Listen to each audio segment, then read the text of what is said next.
Hi, everybody, and welcome to a special episode of the Evermore podcast, your Newcastle United podcast on the Slide Road Pass YouTube channel. We are talking about the main man, Big Joe, today. So we had loads of information about Joelinton and his amazing transition from shit striker to midfield powerhouse. And we thought it was only right that Mark and I did a separate episode, Mark, didn't we, to cover just how amazing this transition's been, mate. Yeah, do you know what? He's one of those. I always had this weird sensation that he had a player in there. I just never anticipated him being in the position that he's in, and the difference in him since Eddie Howe's come in has just been phenomenal. You have just seen, like you say, an utter transformation in the player, and he's now the kind of the poster child of the Eddie Howe. The Eddie Howe regime, the Eddie Howe sort of tenure at Newcastle. So he's just, he's been, well, to put it another way, he's been bloody brilliant, hasn't he? He just epitomises everything good about Newcastle at the moment. Yeah, it's definitely. And just before we kind of get into where it is right now, we've got to look at where it started, really. So obviously Joe came in as a striker. You know, the record buy for Newcastle ever since Michael Owen, which, you know, less said about him, the better. That's a different podcast episode on itself. But, you know, we spent 40 million quid on the guy. He came in, obviously, Steve Bruce's striker, as it looked like. He got the number 9 shirt.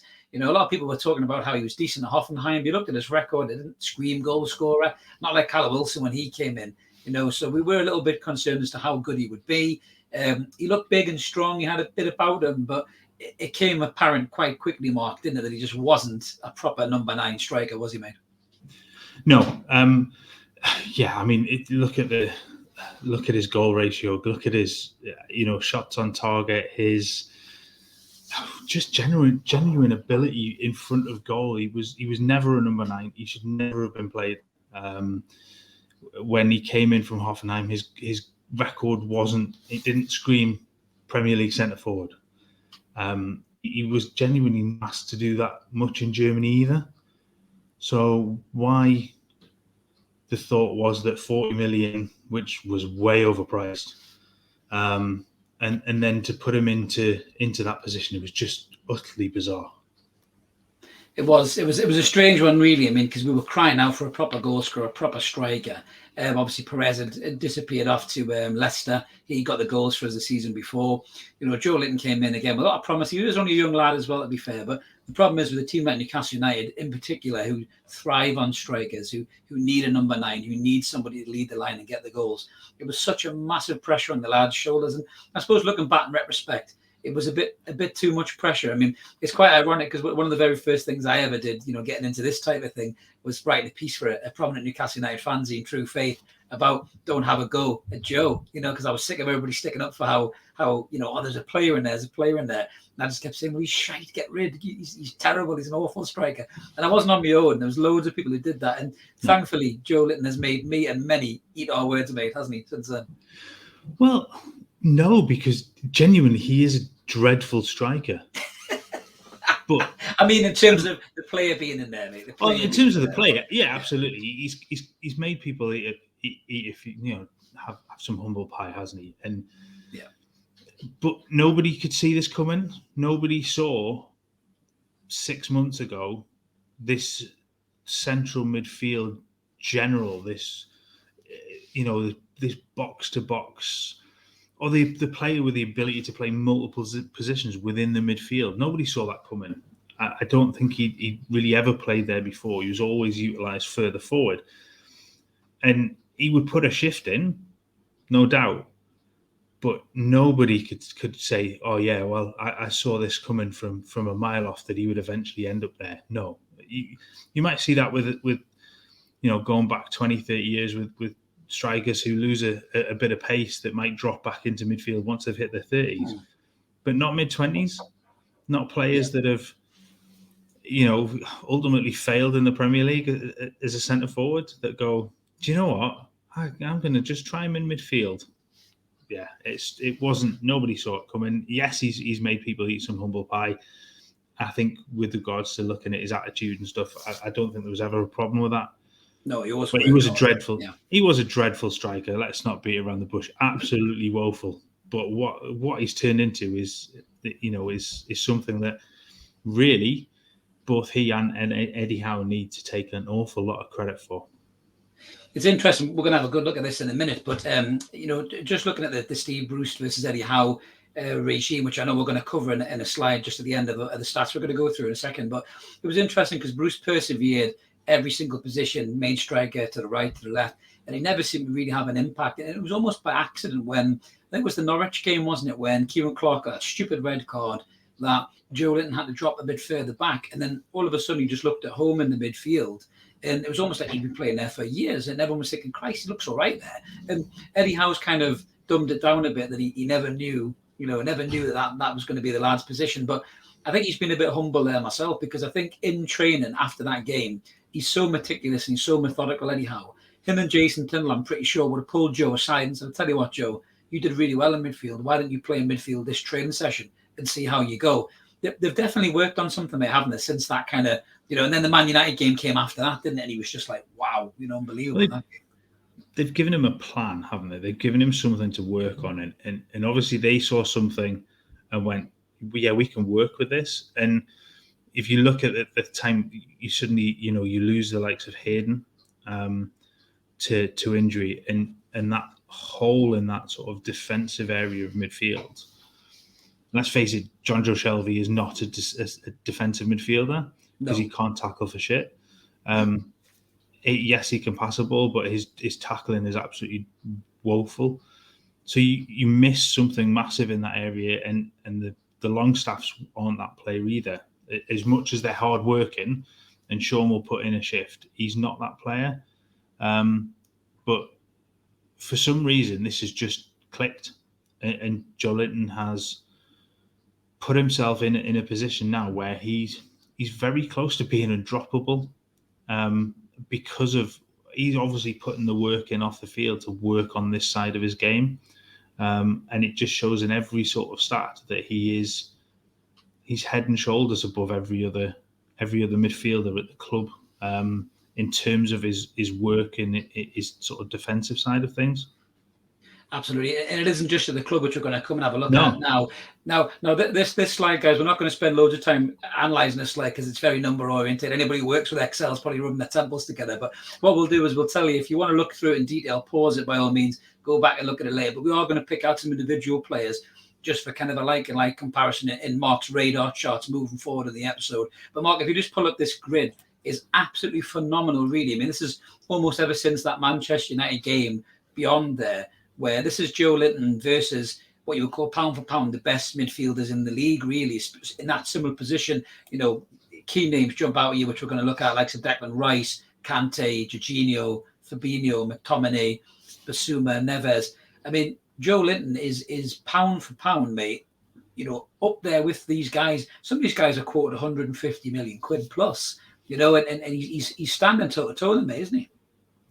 Yeah, I mean, all right, let's be a little bit realistic and just say you look at the top numbers, you look at the attacking side of things and the possession side of things. Joelinton's never going to be in this same bracket as a Rodri. Look at the passing stats, the touches. He's got half the number of touches in the same game. He's got less than half the number of passes. He's nowhere near in terms of pass completion, but he's not being asked to do that. He's being asked to be a disruptor, to be that box-to-box midfielder, get into attacking phases of play as well. And then look at those stats.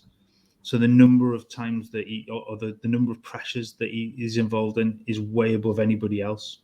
Bar McTominay, who's played 2 games more. The number of times he's those, I put pressures one, but successful pressures where they've won the ball back, it's head and shoulders again above everybody. Number of aerial battles that he has, again, is way above anybody else. Number of ground duels, the only person that comes close in terms of numbers, again, is McTominay, but again, he's played 2 games more. So he's being asked to be a complete disruptor in that midfield and allow the other players to sort of get involved in the other sides of things. For what he's done in terms of that role, he's been brilliant. And you can see from those numbers that he is just on a par with every other player of that, of that bracket in terms of quality. And those are the sort of the top 8 sort of sides. I would like to go back and actually have a look at the rest of the league. That's a whole huge bit of work to kind of look at. So it'd be interesting to go and look at the teams around and see those similar players. But I've no doubt that his numbers will be equally as high against those as well. Absolutely, mate. There's no question about it. I think he's won a lot of critics over as well. Certainly, the Newcastle fans that wrote him off as a misfiring striker. I don't think I've ever known a player to do this. I know I mentioned before, like your Wayne Rooney's, who kind of went a bit further back in the career as the legs started to go. I mean, even the silly legs of Dion Dublin who played centre half and things like that. But I've never known a player at such a young age reinvent themselves from being so low down on one scale to so high on another. I mean, you've got to say the mental strength from Joelinton as well as his work rate. You've got to praise him, and then obviously praise his manager too, mate. But if we have a little look at just some of the kind of closer comparisons there on the radar chart, mate, I think we've got to start with the top of the tree. My opinion on it's a bit controversial. I think Declan Rice is a bit overrated by the media. I don't mean he's a bad player. I just think they're so obsessed with talking him up and up and up and up and up because he's an England player. I mean, he is a decent player. I heard somebody say he was Steven Gerrard-esque the other day, which I just thought, oh, fuck off. Like, what are you talking about? But if we look at Joe next to the pinnacle, which is Declan Rice, in his position there, mate. So it's kind of just going through that and picking out some key elements, Mark. What stands out for you there on that radar chart, mate, in terms of how he stands up next to the best of the best, according to a lot of mainstream media? So these stats are per 90 minutes, not the total stats that from the spreadsheet before. So again, you look at it and you go, okay, he's not involved in much in the passing side of the play. He's not going to be the goal creator, but he's not far off in terms of the goal creating actions that Declan Rice is. He's not awfully, he's not too far behind. But again, it kind of comes back to the same numbers. In that sort of visual, you see the difference in number of duels per game, whether that's aerial or ground duels, the number of times that he blocks passes and shots, as opposed to Declan Rice. Now, Rice is ahead in terms of number of interceptions per game. He's got about one more interception per game, and he is slightly more successful in terms of his pressing. But the number of presses that Joelinton is involved, the number of times that he puts pressure on opposition players, is phenomenal. And it's things like that he's, the pinnacle of that midfield. Or so you kind of look at some of the pundits, like you said, the number of times he picks the ball up that's loose in midfield, the number of recoveries they're very, very close together.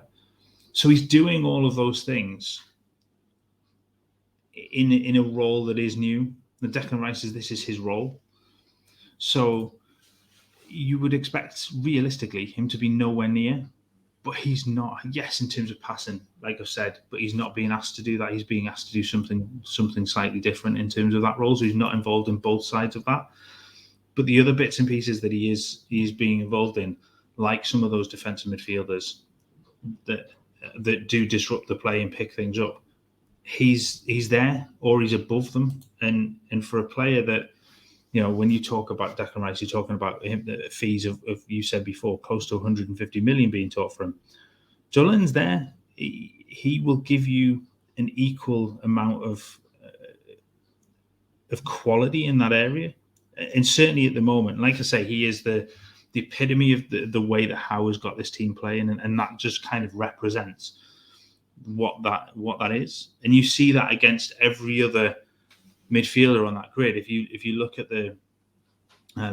the radar charts against the two from Liverpool, for example, again, in terms of passing, in terms of attacking play or attacking creativity, he's not there. But in terms of every other number, he's there or thereabouts or above them.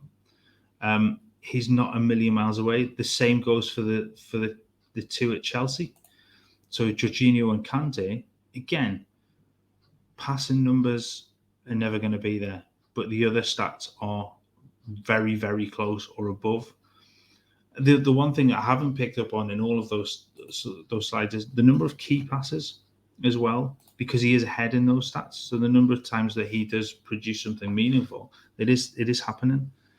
And like I touched on with the West Ham game at the weekend, he's played in almost 3 different positions in one game. He's being asked to be that disruptor, that defensive midfielder that gets in the way of the strikers and the wide players, and he covers at left back when left backs move forward. And he certainly did that against, was it Everton, where Saint-Maximin was on one. Now he's never going to come back and defend. So when Target was getting forwards, Joelinton dropped and he played in that, or covered that hole. But then he also plays that box to box. He's the one that drives forward, and he can run it at the opposition with the ball and then create to, move the ball wide. And then he can play in that attacking sort of midfield role as well. So he's just, honestly, I've run out of sort of superlatives for him, because he's just been brilliant for the last 13 games in the Premier League. He's been phenomenal. It's crazy, isn't it? Because I think the cynics in us, because we were so used to him being really poor as a striker, what he was signed for. We were all kind of waiting for this to run out, just say, oh yeah, this is a blip. It's just a temporary thing. He's not going to stick to this. He's not going to get any better. He's just going to go back to being pretty shit. And then hopefully we'll sign a defensive midfielder in January. A lot of people were saying, and we signed Bruno Guimaraes, who can't even get in the side. And Joelinton, to his credit, it's just he hasn't got worse. He's got better. He's got better and better every single game. And as you say, mate, his work rate, his engine, he covers every blade of grass. He's become a player now, I think, that, internally you could see his teammates always knew something was there. That Longstaff interview, I think, where he brilliantly shot down that shithouse Sky presenter who said, I didn't know you were that good. And he just said, listen, we all know he's this good. So you got to think, and I'm sure when players are training with a guy every single day, they're going, that guy's phenomenal. Everybody's saying he's shit outside of these walls. We can see he's great. We're all starting to see that now. Mainstream media is starting to see that now. And weirdly enough, we're at the stage now where everyone was talking about the Saudi millions and billions and who we were going to buy. Joelinton's probably saved this club, if he keeps going the way he's going, hundreds of millions in that position, mate, hasn't he? Well, you've got to think how young he is still as well. What is he, 25 now? So he's got years ahead of him. And if he can carry this on, and you put players around him, so you have your ball players in there, so the likes of Guimaraes, and we saw a little bit of transformation back to the Joe Willock that from last season at the weekend as well. So he just allows those players to get back to their best and produce the other parts of that midfield. So yeah, I think he certainly saves 50 million plus probably in terms of trying to fill that hole that there now really isn't there. So if he, like I say, if he continues to do that, it is a massive plus point. And I think his attitude and his work rate and just his whole mentality about the way that Newcastle are approaching things now, I think is rubbing off on the other players around him. And his whole spirit, and you saw the celebrations at the end of the Villa game. As much as I hated them as a Villa fan, that just showed exactly what it means to him. And honestly, he's now the player that Newcastle fans, I think, look at first. Is sort of not as a leader in terms of captain, but as a leader on the field. He's driving that team. He sets the tone, doesn't he? The games, yeah, absolutely, right. Yeah. So yeah, he's very much going to be a key part of that in midfield going forward, as long as he continues the way that he's playing now. Absolutely. I mean, it is very interesting because, I mean, if you look at the 3 players that are in the midfield right now, the 3 J's, we'll call them, Joe Willock, Joelinton and John Joe, they've all been open for massive criticism from the fan base, in terms of, I think, unfairly at times. I think with John Joe Shelby, it's maybe a bit warranted at times. He gave off a stench of a player that has been there too long, and time to move on. Joe Willock, I think he set the bar too high in that loan spell. And that's why a lot of people have criticised Joe Willock, but they're starting to now see his work rate. But I totally agree with you, Mark. I think Joelinton is getting the better out of those guys as well. I think they're watching him, chase every player, put every tackle in, go for every header, he never stops. He's relentless. That's got to rub off on you, isn't it? Playing alongside a guy like, even if you're a perennial sloth like John Joe Shelby, you must be thinking, Christ, this guy is putting it in. I need to step the game up here. Well, it's infectious when you look at what Newcastle have now have in terms of resources available to them, and they know that their time is going to be limited. Yeah, it now becomes a point of it seems bad in terms of, well, why weren't you doing this before? But they've now shit themselves and gone, we've really got to put in performances, because Shelby will be, I think of those midfield three, he'd be the first one dropped. I think so. Yeah, agree with that. Because I think you have a player that with that ability sitting waiting to come in, but there are others that you could buy that will be better than he will, and will give you more in that midfield than he can. I don't see there many like Joelinton, which is strange to say when you consider how bad he was before Eddie Howe came in. Into, given where he played, he was the first one out the door pretty much. Now he's really the one that you go, well, okay, we're kind of building around this guy in midfield now to then go, right, okay, the pieces have to fit around him. It is strange, and it's nice to see for him, because I think he did get an awful lot of flack, and some of it quite rightly so. But he's putting in performances now that are just head and shoulders above everybody else. And I think actually his performance of the weekend got talked down an awful lot. Joe Willock cut the headlines, but I would have said Joelinton's performance warranted being man of the match. I totally agree with you. There's an interesting point you made as well about Saint-Maximin, because Saint-Maximin's another player that draws a bit of frustration and criticism at times, but because he's such a maverick and I don't think he knows what he's going to do next, let alone anybody else. And when you have a player like that in your side, as you rightly say, a player like Joelinton that smells that danger, that sees that hole, and he's now, whether it's, I'm sure Eddie Howe has helped him develop that radar. He knows straight away, as you rightly say, so Maximin's gone up, Target's gone up to take the run away. I need to slip back in there and I need to get in that position. And he's got the stamina, he's got the energy to get in there, and then even start another break. As you rightly say, he's gone from being 40 million quid, what a waste of money, to 40 million quid, what a snip. What a bargain, that we've got. It's incredible to see, mate. And it maybe just reminds us as football fans not to be so quick to denigrate players. I think Joelinton has maybe made a few of us think twice a little bit about, running players in the ground beforehand, just to give them a bit of time to find their game. Don't get me wrong, it's almost in comparison to a Leicester City win the league that this guy has gone from zero to hero like this. It doesn't happen very often, does it, mate? Can you remember many players that have changed an opinion around so quickly? No, not really. I'm trying to think of players that have switched positions. The only one I can really kind of think of it is Alan Smith that swapped positions quite so young. I know Dwight York nowhere near the quality of this, was he? No, God, nowhere near this quality, Smith. No. I know Dwight York dropped back into sort of a defensive midfield role at the end of his career, and he wasn't very good at that, to be fair. Alan Smith did okay. He wasn't. He had purple patches, but wasn't really a goal scoring centre forward. He dropped back into midfield and actually played pretty well. I don't think his performances have quite been on the same level as Joe's. But he did it over slightly longer. In terms of changed opinions, though, not in that way. I don't think we've seen it. Not in terms of you've been completely written off as a player, change positions, and then go, oh shit, actually, he's pretty good.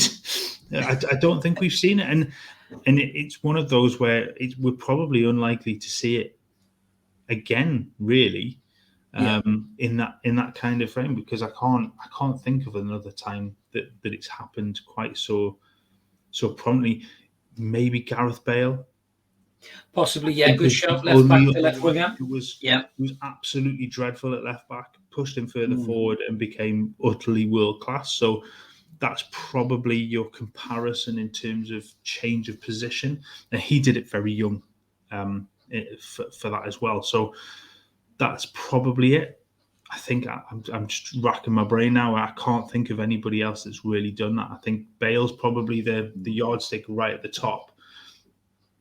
I think Joe falls next level. I don't think there's anybody else, to be fair. No, I think you're totally right, and it is remarkable to see. I mean, it's quite important, I think, as Newcastle fans, that we don't maybe think every single player who's been really shit is going to follow the same path as Joelinton. I think I made a comment about Emil Kraft in the post-match review that this ain't going to happen. Kraft is just a very average right back. He's not going to do the same. Emil Kraft is not going to become Cafu overnight, is he? He's not. He's going to stay Emil Kraft. I think we all know that. Just maybe a slightly less shit version of Emil Kraft if Eddie Howe can work as some kind of magic on him. But I think there's a reason we spent 12 million quid on a great right back. Don't forget that, people. Well, yeah, that's 12 million quid. That is an absolute bargain. Another bargain, absolutely. So absolutely. Yeah, it's but no, Emil Kraft is Emil Kraft. There is no risk of him suddenly becoming world class, I don't think. Sorry, Emil.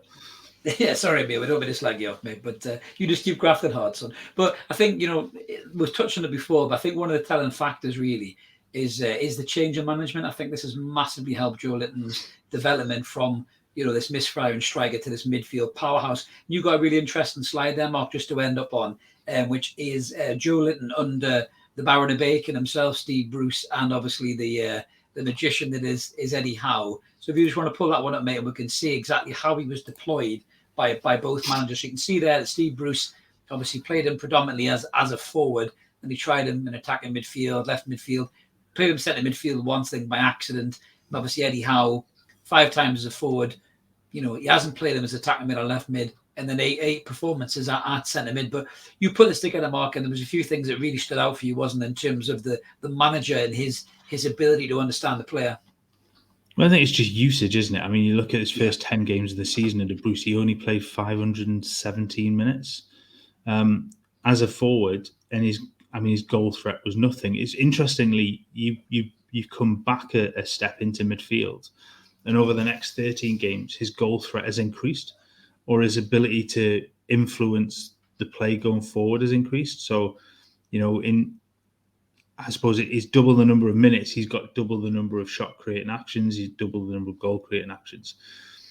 But I think it's just in terms of where it's where you wouldn't expect quite so many number of shots and things like that to quite be as high for what he's doing.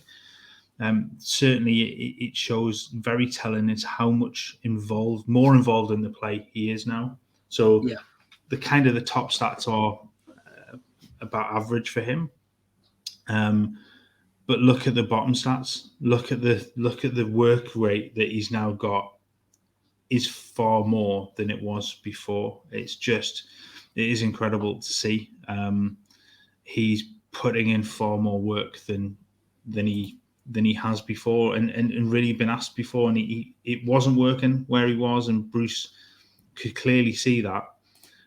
Which is why he probably didn't play so much, but there was no thought of, well, what else can we do? What can we do to try and utilise his work rate? Because that was one thing that Joelinton was never short of, which was effort, and it's trying to find it. And it may have been, a victim of circumstance against Norwich that dropped him into that hole that provided the next part of his story, but. There was something there that showed there was the work rate and the ethic was always there, and it seems strange now to think that nobody saw this and Bruce, as good a manager as he is, it's that couldn't see. Well, it's not working here. What if we try and change things? What if we utilize you differently? Eddie Howe saw it and went, "Okay, we'll do this." Do you know what I mean? That's very telling that you can go, all right, we've seen something, so we're going to try it, and it worked. Yeah. Bruce just doesn't have that capacity.